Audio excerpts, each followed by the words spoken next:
नमस्कार, उड़ान आईएएस अकादमी के छत्तीसगढ़ समसामयिक प्रश्नोत्तर श्रृंखला में मैं सुधीर वर्मा पुनः एक बार आप सभी का स्वागत करता हूं।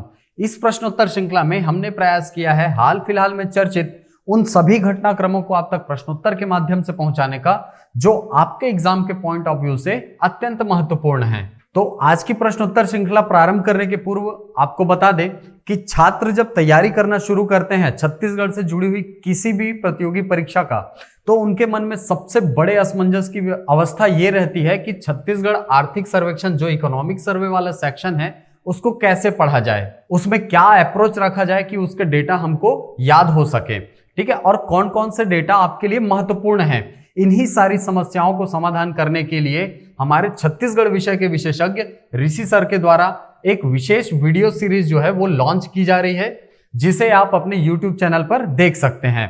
तो अगर अभी तक आपने हमारे YouTube चैनल उड़ान आईएएस एडमिनिस्ट्रेटिव अकेडमी को सब्सक्राइब नहीं किया है तो बिल्कुल अभी सब्सक्राइब करें और बेल आइकॉन दबाना ना भूलें, जिससे कि हमारे नोटिफिकेशन आप तक पहुंचते रहें। चलिए, तो आज की प्रश्नोत्तर श्रृंखला में हमारा पहला प्रश्न है, जेम्स एंड ज्वेलरी पार्क कहां स्थापित किया जाएगा। देखिए, देखने से तो ये प्रश्न काफी पुराना है, ठीक है, क्योंकि ये प्रश्न हमने कई बार देखा है कि जेम्स एंड ज्वेलरी पार्क बहुत बार नाम सुना है, लेकिन ये प्रश्न जो है वो अभी भी उतना ही महत्वपूर्ण है जितना कि पहले था, क्योंकि हाल ही में मंत्रिमंडल ने पुनः इस पर एक विचार किया है और इसके लिए एक जगह देखा है रायपुर में, कौन सा, पंडरी, ठीक, रायपुर के पंडरी में इसको स्थापित किया जाएगा। ठीक, तो जेम्स एंड ज्वेलरी पार्क कहां स्थापित किया जाएगा भाई, रायपुर में स्थापित किया जाएगा। क्लियर।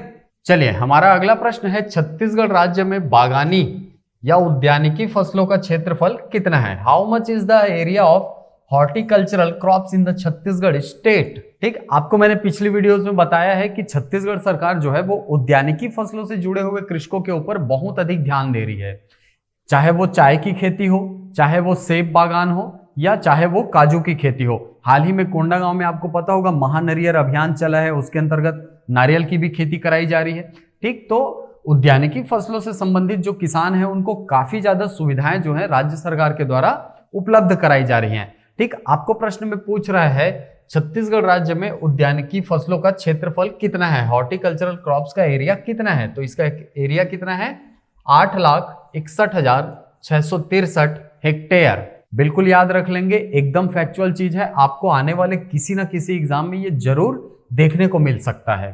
ठीक, चलिए, हमारा अगला प्रश्न है, छत्तीसगढ़ राज्य औषधीय पादप बोर्ड का नया नाम क्या होगा। What will be the name of Chhattisgarh state medicinal plant board. आपको मैंने कुछ वीडियो पहले ही बताया था कि जो राज्य औषधीय पादप बोर्ड है इसका नाम बदल गया है और नया नाम क्या रखा गया है, छत्तीसगढ़ आदिवासी स्थानीय परंपरा एवं औषधीय पादप board, Chhattisgarh tribal local health culture and medicinal plant board. इसको बिल्कुल अच्छे से याद कर लेंगे, क्योंकि जब भी किसी बोर्ड का या किसी विभाग का नाम बदलता है तो वो आपके एग्जाम के लिए बहुत अधिक महत्वपूर्ण हो जाता है। ठीक, जैसे कि मानव संसाधन मंत्रालय हमने पढ़ा था, उसका नामकरण नवीन शिक्षा नीति आने के बाद क्या हो गया, शिक्षा मंत्रालय हो गया। ठीक, तो इस प्रकार के प्रश्न जो हैं वो आपको देखने को मिलते रहते हैं, तो इसको याद रखेंगे कि राज्य औषधीय पादप बोर्ड है उसका नाम क्या हो गया, छत्तीसगढ़ आदिवासी स्थानीय स्वास्थ्य परंपरा एवं औषधीय पादप बोर्ड। चलिए, हमारा अगला प्रश्न है, इंटरफेरेंशियल सर्वे स्टैटिस्टिक्स एंड रिसर्च फाउंडेशन द्वारा किए गए सर्वे के अनुसार लॉकडाउन के दौरान लौटे प्रवासी श्रमिकों को सुविधाएं देने के मामले में छत्तीसगढ़ का देश में कौन सा स्थान है। What is the position of Chhattisgarh in India in terms of providing facilities to migrant workers returned during lockdown according to the survey conducted by the interference survey statistics and research foundation ISSRF। ठीक, तो आपको बता दें कि ये जो research foundation है इसने उन 6 राज्यों का सर्वे लिया है जहां पर सबसे ज्यादा माइग्रेंट वर्कर है, यानी जो प्रवासी मजदूर हैं वो सबसे ज्यादा। कौन कौन से राज्य हैं भाई, एक हमारा छत्तीसगढ़ है, एक है बिहार, एक है यूपी, एक है वेस्ट बंगाल पश्चिम बंगाल, और एक झारखंड है, और एक है आपका ओडिशा। ठीक, तो इन 6 राज्यों में कुल सर्वे किया गया है इस फाउंडेशन के द्वारा। इस सर्वे में बताया गया कि जो लौटे हुए प्रवासी श्रमिक थे उनको सुविधाएं देने के मामले में छत्तीसगढ़ का देश में कौन सा स्थान है? प्रथम स्थान है। याद रखेंगे इसको। लॉकडाउन के दौरान बहुत सारे चेंजेस आए हैं हमारे यहाँ, ठीक है। तो एक ये चेंज भी है कि प्रवासी मजदूर जो थे उन्होंने यहीं आकर के अब कुछ अपना काम धंधा चालू कर रहे हैं, तो उनको सुविधा प्रदान करने के मामले में छत्तीसगढ़ जो है वो प्रथम स्थान पर है। क्लियर? चलिए हमारा अगला प्रश्न है, बस्तर दशहरा के अंतर्गत जोगी बिठाई की रस्म में क्या किया जाता है? What is conducted in the जोगी बिठाई ritual during the Bastar Dussehra? आपके पास ऑप्शन ए है, जोगी को 30 दिनों के तप के लिए बनाए गए गड्ढे में बिठाया जाता है। जोगी को 9 दिनों के लिए तप के लिए बनाए गए गड्ढे में बिठाया जाता है। जोगी को 75 दिनों के तप के लिए बनाए गए गड्ढे में बिठाया जाता है। जोगी को नए कपड़े पहनाकर कांटों के झूले में बिठाया जाता है। देखिए बेसिकली इस जोगी बिठाई की रस्म में क्या होता है, एक गड्ढा बनाया जाता है, उस गड्ढे में एक व्यक्ति को, जिसे हम क्या कह रहे हैं, जोगी, ठीक है, इसको 9 दिन के तप के लिए बिठाया जाता है। याद रखिएगा इसको, बस्तर दशहरा से जुड़ा हुआ शब्द है जोगी बिठाई, ठीक है। बहुत सारे शब्द हैं जैसे कि काचिन गादी हो गया, सीरासार भवन हो गया, और इस प्रकार के शब्द जो है वो आपके एग्जाम के लिए महत्वपूर्ण होते हैं, ठीक है। क्योंकि बस्तर दशहरा जो है न केवल छत्तीसगढ़ में बल्कि देश में, और देश में ही नहीं बल्कि पूरे विश्व में प्रसिद्ध है, ठीक है। तो याद रखेंगे कि जोगी बिठाई के रस्म के अंतर्गत कुल 9 दिन तक बिठाया जाता है इस जोगी को इस गड्ढे में, ठीक है। चलिए हमारा अगला प्रश्न है, हमर ग्राम सभा कार्यक्रम किस भाषा में प्रसारित की जाती है? इन विच लैंग्वेज द हमर ग्राम सभा प्रोग्राम इज ब्रॉडकास्टेड? यहां पर आपको एमसीक्यू के रूप में दिया हुआ है प्रश्न, ठीक है। आपके पास ऑप्शन में है छत्तीसगढ़ी, हल्बी, कुड़ुख, सरगुजिया और गोंडी। तो मैं आपको बता भी चुका हूं कि ये जो हमर ग्राम सभा कार्यक्रम है ये प्रसारित किया जाता है कुल 4 भाषाओं में। कौन कौन सी 4 भाषा है? देखिए रायपुर क्षेत्र में इसको छत्तीसगढ़ी भाषा में प्रसारित किया जाता है, जगदलपुर आकाशवाणी के द्वारा इसको हल्बी भाषा में प्रसारित किया जाता है, रायगढ़ आकाशवाणी के द्वारा इसको कुड़ुक भाषा में प्रसारित किया जाता है, और अंबिकापुर आकाशवाणी के द्वारा इसको सरगुजिया भाषा में प्रसारित किया जाता है, ठीक। मतलब ये 4 भाषाएं जो है वो इस हमर ग्राम सभा से संबंधित है, या यूं बोले कि इन्हीं 4 भाषाओं में इसका प्रसारण किया जाता है, ठीक। तो आपके पास ऑप्शन में है क्या 1 2 3 4? बिल्कुल आपका ऑप्शन नंबर ए सही है। गोंडी शामिल नहीं है, इसको याद रखेंगे, ठीक है। गोंडी जो है उस भाषा में हमर ग्राम सभा कार्यक्रम जो है वो प्रसारित नहीं किया जाता है, ठीक। चलिए हमारा अगला प्रश्न है, निम्नांकित विधानसभा सदस्यों में से कौन से सदस्य संसदीय सचिव हैं?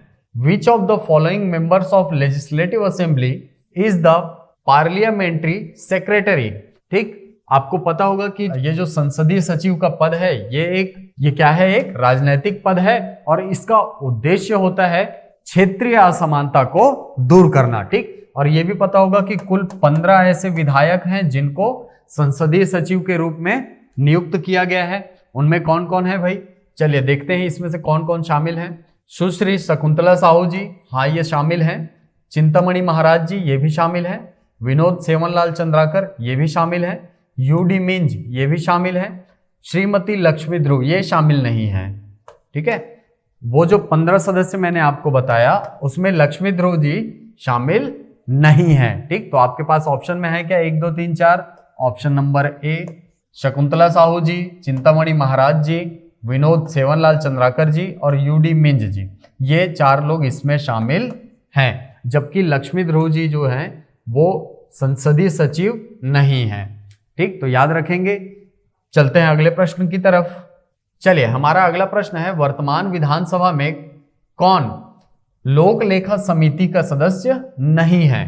Who is not an member of the public account committee in the current legislative assembly? ठीक, आपके पास ऑप्शन में है अजय चंद्राकर जी, सत्यनारायण शर्मा जी, श्री धनेन्द्र साहू या श्री मनोज सिंह मंडावी। ठीक, तो आपको बता दें कि वर्तमान विधानसभा में, ठीक है, इस लोक लेखा समिति के कुल कितने सदस्य हैं? 9 सदस्य हैं, और इनमें सभापति कौन है? अजय चंद्राकर जी इस लोक लेखा समिति के सभापति हैं, ठीक। और इनमें इस समिति के सदस्य कौन नहीं है? आपको प्रश्न में बेसिकली ये पूछ रहा है, ठीक। तो सत्यनारायण शर्मा जी सदस्य हैं, धनेन्द्र साहू जी भी सदस्य हैं। कौन नहीं है सदस्य? श्री मनोज सिंह मंडावी। तो आपका उत्तर हो जाएगा ऑप्शन नंबर डी। ठीक, चलिए हमारा अगला प्रश्न है, वर्तमान विधानसभा में कार्य मंत्रणा समिति के अध्यक्ष कौन है?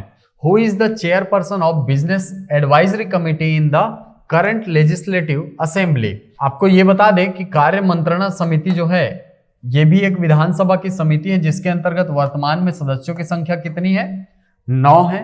ठीक, और इसमें अध्यक्ष कौन है? ठीक है, अध्यक्ष नहीं होता, बेसिकली ये समिति है तो इसमें सभापति होता है। ठीक है, इसको याद रखेंगे। ठीक, तो आपको प्रश्न में पूछ रहा है कि वर्तमान विधानसभा में कार्य मंत्रणा समिति के सभापति कौन है?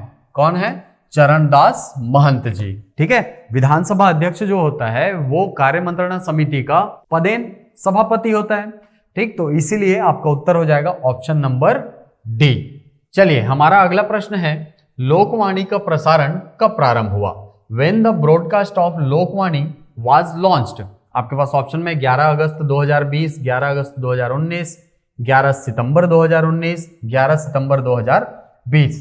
तो आपको पता होगा, पिछले वीडियोस में मैं बता चुका हूं कि लोकवाणी जो है एक आकाशवाणी से प्रसारित की जाने वाला कार्यक्रम है जिसके अंतर्गत जो राज्य द्वारा संचालित कार्यक्रम हैं या योजनाएं हैं उनके संबंध में जानकारी प्रदान की जाती है। ठीक, तो आपको प्रश्न में पूछ रहा है कि लोकवाणी जो है इसका प्रसारण प्रारंभ कब से हुआ है? तो ये प्रारंभ हुआ है आपका 11 अगस्त 2019 से। इसको याद रखेंगे, इसमें कंफ्यूज नहीं होंगे, 2020 लिखा है, यहाँ 2019 है। ठीक, प्रारंभ कब हुआ है? ये पिछले साल 11 अगस्त 2019 को। ठीक, तो ये थे हमारे समसामयिक प्रश्नोत्तर श्रृंखला के अंतर्गत आज के कुल 10 प्रश्न और उनके आंसर कीज। आशा करता हूं ये वीडियो आपको पसंद आया होगा। यदि वीडियो पसंद आए तो इसे लाइक करें, शेयर करें, हमारे YouTube चैनल को सब्सक्राइब करें। मिलते हैं अगली कक्षा में कुछ नई जानकारियों के साथ, कुछ नए प्रश्नों के साथ। तब तक के लिए थैंक यू।